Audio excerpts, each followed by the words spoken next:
আৰু পুনৰ উৎকোচ লৈ গ্ৰেপ্তাৰ হৈছে চৰকাৰী বিষয়া যোৰহাটত গ্ৰেপ্তাৰ হৈছে উৎকোচ লৈ দুৰ্নীতিগ্ৰস্ত বন বিষয়া ৩০,০০০ টকা উৎকোচ লওঁতে হাতেলুতে গ্ৰেপ্তাৰ কৰা হয় বন বিষয়াজনক নগদ ধনসহ গ্ৰেপ্তাৰ কৰা হৈছে যোৰহাটৰ ৰেঞ্জাৰ ইকবাল আহমেদক দুৰ্নীতি নিবাৰক শাখাই গ্ৰেপ্তাৰ কৰিছে ইতিমধ্যে ৰেঞ্জাৰক আৰু অনুজ্ঞাপত্ৰ প্ৰদানৰ নামত উৎকোচ লৈছিল বিষয়াজনে নিজৰ কাৰ্যালয়ত উৎকোচ লোৱাৰ সময়তে গ্ৰেপ্তাৰ কৰে বুলি জানিব পৰা গৈছে আৰু শেহতীয়াকৈ দেখিবলৈ পোৱা গৈছে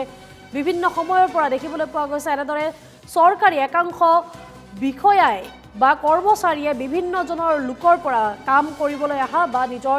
কাম সম্পন্ন কৰিবলৈ আহা লোকৰ পৰা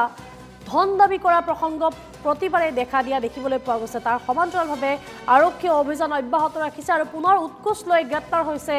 এইবাৰ বন বিষয়া গ্ৰেপ্তাৰ হৈছে যোৰহাটৰ বন বিষয়া দুৰ্নীতিগ্ৰস্ত বন বিষয়া গ্ৰেপ্তাৰ হৈছে আৰু ৩০,০০০ টকা উৎকোচ লওঁতে হাতেলুতে গ্ৰেপ্তাৰ কৰা হৈছে নগদ ধনসহ গ্ৰেপ্তাৰ হৈছে যোৰহাটৰ ৰেঞ্জাৰ ইকবাল আহমেদ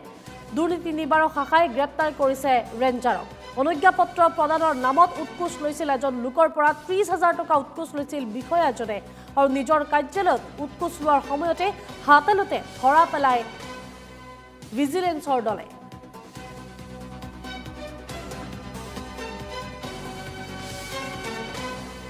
আৰু এই মুহূৰ্তত সবিশেষ জানিবৰ বাবে ফোনযোগে সংযোগ স্থাপন কৰিছো আমাৰ যোৰহাটৰ সাংবাদিক দিব্যজ্যোতি বৰা দিব্য আপোনাৰ ওচৰলৈ আহিছো যিহেতু দেখিবলৈ পোৱা গৈছে বিভিন্ন সময়ত এনেদৰে উৎকোচ লৈ বিভিন্ন চৰকাৰী বিষয়া গ্ৰেপ্তাৰ হৈছে আৰু পুনৰ এইবাৰ আৰক্ষীৰ জালত পৰিছে উৎকোচ লৈ এইবাৰ ৰেঞ্জাৰ আৰক্ষীৰ জালত পৰিছে শেহতীয়া তথ্য জানিব বিচাৰিম চন্দনাৰ কিছু সময় পূৰ্বে এই ঘটনা সংঘটিত হৈছে দুৰ্নীতি নিবাৰক তদাৰকী শাখাৰ জালত যোৰহাটৰ যিগৰাকী আঞ্চলিক বন বিষয়া ইকবাল আহমেদ পৰিছে দুৰ্নীতি নিবাৰক শাখাৰ জালত প্ৰায় 1 লাখ টকা ঘোষ লোৱাৰ অভিযোগত দুৰ্নীতি নিবাৰক শাখাই তেওঁক নিজৰ কাৰ্যালয়টোতে হাতেলুতে কৰায়ত্ব কৰি এই মুহূৰ্তত তেওঁৰ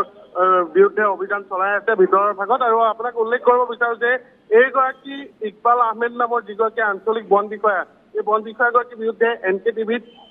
বিগত সময়ত কেইবাবাৰো ধাৰাবাহিকভাৱে বাতৰি সম্প্ৰচাৰ হৈছে বিভিন্ন জনৰ পৰা তেওঁ ঘোষ লোৱাৰ অভিযোগ উত্থাপন হৈ আহিছিল সেই সময় NKTVয়ে ফাদিল কৰি আহিছিল কিন্তু অৱশেষত দুৰ্নীতি নিবাৰক শাখাৰ দৃষ্টিগোচৰ হ'ল কোনো সমাজ সচেতন লোকে দুৰ্নীতি নিবাৰক শাখাৰ লগত যোগাযোগ কৰি তেওঁক 1 লাখ টকা যিহেতু এজন ব্যক্তিৰ পৰা ঘোষ বিচাৰিছিল আৰু ব্যক্তিজনৰ পৰা ব্যক্তিজনে 1 লাখ টকা দিবলৈ এই কাৰ্যালয়টোলৈ আহোঁতেই কাৰ্যালয়টোত হাতেলুতে 1 লাখ নগদ ধনসহ কৰায়ত্ব কৰাৰ খবৰ এই মুহূৰ্তত আমাৰ ওচৰত আছে আৰু ভিতৰৰ ভাগত আমি যিহেতু বাহিৰৰ ভাগত আছো ভিতৰত আঞ্চলিক বন বিষয়াৰ কাৰ্যালয়টোৰ ভিতৰত দুৰ্নীতি নিবাৰক শাখা আৰু আৰক্ষীয়ে ইতিমধ্যে তেওঁ তদন্ত চলাই আছে কিছু সময়ৰ পিছতে হয়তো ইয়াৰ পৰা তেওঁক পোনে পোনে লৈ যাব গুৱাহাটীলৈ চন্দনা হয় দিব্য শেহতীয়া তথ্য জনোৱাৰ বাবে ধন্যবাদ জ্ঞাপন কৰিছো